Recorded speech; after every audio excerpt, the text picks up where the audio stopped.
बिस्मिल्लाहिर्रहमानिर्रहीम। अस्सलाम वालेकुम स्टूडेंट्स। जी स्टूडेंट्स, कैसे हैं सब?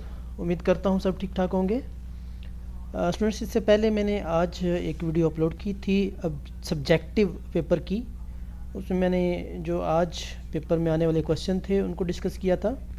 इस वीडियो में मैं जितने मुझे MCQs याद हैं वो मैं शेयर करूँ आपके साथ, और कुछ मुझे याद नहीं है तो वो मैं यहाँ पर नहीं लिख पाया, नोट नहीं कर पाया। तो जितने याद है वो मैं आपको बता देता हूँ कि कौन कौन से MCQs आए थे।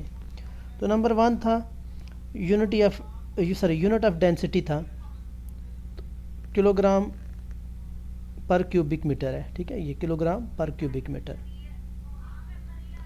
सेकंड था ये वाला कि 2 डायमेंशनल XY में UZ है, इसी तरह YZ में दिया हुआ था UX, यानी 2 क्वेश्चन आए थे। एक था दूसरा MCQs क्या था XZ में, और एक क्या था XY में, यानी इसी तरह 2 क्वेश्चन थे सेम, एक ही तरह के 2 MCQ थे। ठीक है, अगर XY है तो इसके अलावा Z आ जाता है, तो ये यहाँ पर Z आ जाएगा। अगर YZ है तो ये UX आ जाएगा। तो इसी तरह ये आप अटेम्प्ट करेंगे। ये इक्वेशन दी हुई थी, तो ये बताना था कि आपने ये कंप्रेसिबल है या इनकम्प्रेसिबल है। तो अगर रो आपको पता इन्वॉल्व नहीं हो रही तो इनकम्प्रेसिबल होता है। ठीक है ना, तो इसमें रो इन्वॉल्व नहीं है तो ये इनकम्प्रेसिबल कंटिन्यूटी इक्वेशन है। इस तरह ये इक्वेशन दी हुई थी, ये बताना था सिलेंड्रिकल है, कार्टेशियन है, कौन सी है। तो ये वाली आपकी क्या आएगी, सिलेंड्रिकल आएगी। जब ये R, थीटा और Z इन्वॉल्व होता है तो ये आपकी सिलेंड्रिकल इक्वेशन होती है। ठीक है, नेक्स्ट था which one quantity is use to determine the mass flow rate. तो वो डेंसिटी है। मैस फ्लो रेट कैलकुलेट करने के लिए कौन सी यूनिट या कौन सा पैरामीटर यूज़ करते हैं, कौन सी क्वांटिटी यूज़ करते हैं, तो वो डेंसिटी है। क्वेश्चन नेक्स्ट MCQs है डायमेंशनल क्वांटिटी नॉन डायमेंशनल या डायमेंशनलेस क्वांटिटी आपकी एंगल है। तो ये एक आया था एंगल से रिलेटेड। ठीक है, नेक्स्ट था डायमेंशन ऑफ फ्रॉड था, या डायमेंशन ऑफ फ्रूट जो थी वो 1 थी। इसी तरह एक रेनॉल्ड की आई थी, इसकी भी 1 ही आएगी। ठीक है, फ्रूट की यानी ये जितने भी हैं ना, रेनॉल्ड है, फ्रूट है, वेबर है, आइलर हैं, ये सारी डायमेंशनल लेस क्वांटिटी हैं, तो इनका डायमेंशन क्या आएगा, 1 ही आता है। ठीक है, अच्छा ये बताना था कि इसमें कितने कंपोनेंट हैं, सिग्मा IJ में स्ट्रेस टेंसर में कितने कंपोनेंट हैं। तो ये 9 कंपोनेंट हैं। ठीक है, वो मैट्रिक्स आपने याद किया होगा 9 कंपोनेंट वाला। तो इसमें टोटल 9 कंपोनेंट है। तो law of conservation of mass is related to, ये पूछा गया था कि ये किससे रिलेटेड करता है। तो ये कंटिन्यूटी इक्वेशन से रिलेट करता है, नेवियर स्टोक्स से नहीं बल्कि कंटिन्यूटी इक्वेशन से रिलेट करता है। अच्छा, नेवियर स्टोक्स इक्वेशन में ये वाली इक्वेशन दी हुई थी, बेसिकली नॉन लीनियर पूछा था कि नॉन लीनियर कौन सा है। नॉन ऑप्शन नहीं थी बल्कि ये वाली ऑप्शन थी, V डॉट डेल V। ठीक है, अच्छा ये दिया हुआ था, इसमें हमने बताना था कि ये कंप्रेसिबल है कि इनकम्प्रेसिबल है। तो ये इनकम्प्रेसिबल होगा। ठीक है, ये 0 के बराबर नहीं आएगा।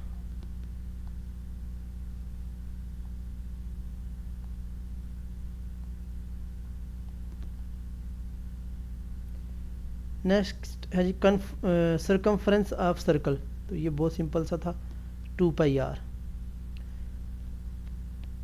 इस तरह नेक्स्ट क्वेश्चन था कि geometric similarity is prerequisite of kinematic similarity, यानी काइनेमेटिक सिमिलैरिटी से पहले क्या होनी चाहिए, ज्योमेट्रिक सिमिलैरिटी होनी चाहिए। अगर ज्योमेट्रिक सिमिलैरिटी होगी तो तभी काइनेमेटिक सिमिलैरिटी पाई जाएगी।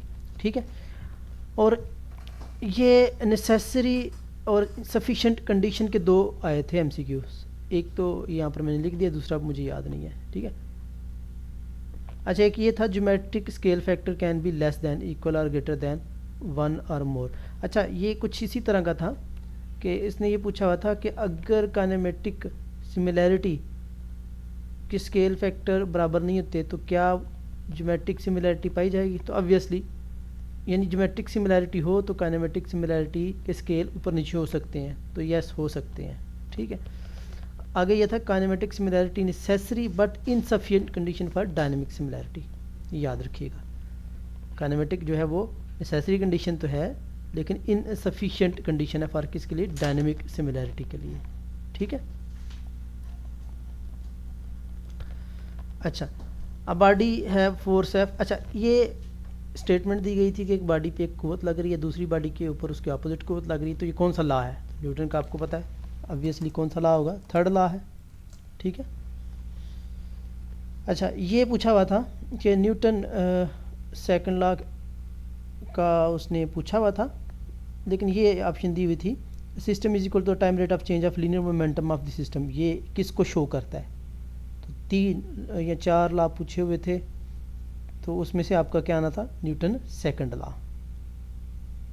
ठीक है, अच्छा एक क्वेश्चन था इम्पेलर वाला, यानी आपका फ्लो है, रेडियल फ्लो है, तो रेडियल फ्लो में 3-4 ऑप्शन दी हुई थी, टरबाइन दी हुई थी, 1-2 आई थिंक टब दिया हुआ था, और इसी तरह एक इम्पेलर था, तो इम्पेलर वाला आपका ऑप्शन ठीक होगा।